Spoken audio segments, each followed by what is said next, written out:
Tere, minu nimi on Lucia ja ma elan siin Eestis juba 5 aastat.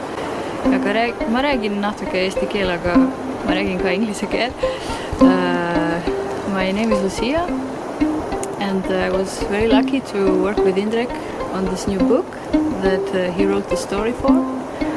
And I come from Croatia, where we don't have a lot of snow, so it was quite interesting to live here and study how snow looks on treetops, so I could make very detailed drawings for the story. I hope you will like it. Tere! Minu nimi on Indrek Kohv ja ma olen teile rääkida niisugune lugu. Umbes 3 aasta eest sain ma ühe kiri. See ei olnud päris paberil kiri, see oli elektrooniline kiri. Ja selle saatjaks oli keegi mulle tundmatu tütarlaps nimega Lucia. Ta kirjutas, et ta on kunstnik ja ta minu laste raamatuid näinud, et need on talle meeldinud ja ta hea meelega teeks minuga koostööd. Kui ma siis pärast seda vaatasin tema pilte, siis ma sain kohe aru, et loomulikult me peame koos raamatu tegema. Ja nüüd on need 3 aastat möödunud ja meie ühine pildiraamat on peaaegu valmis.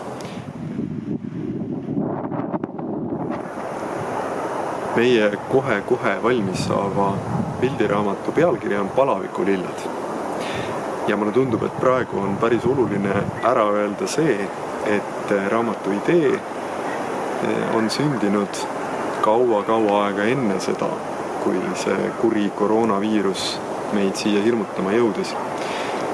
Need meie Palavikulilled on tõesti seotud ühe väikese tüdruku haigeks jäämisega sellisel kevadisel ajal. Siin on ka praegu kevad. Kui tema haigestub, siis on niisugune, ütleme, veebruari lõpu, märtsi keskpaiga ilm, päike paistab, aga õues on veel lund ja jääd.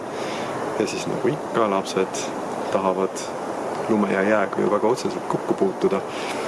Ja nii juhtubki, et lõpuks tuleb haigus.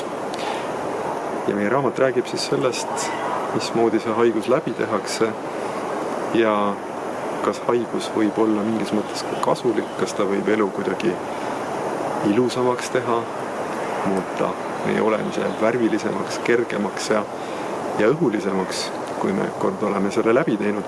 Ma loodan väga, et see raamatukene võib-olla praeguses olukorras annab isegi lootust.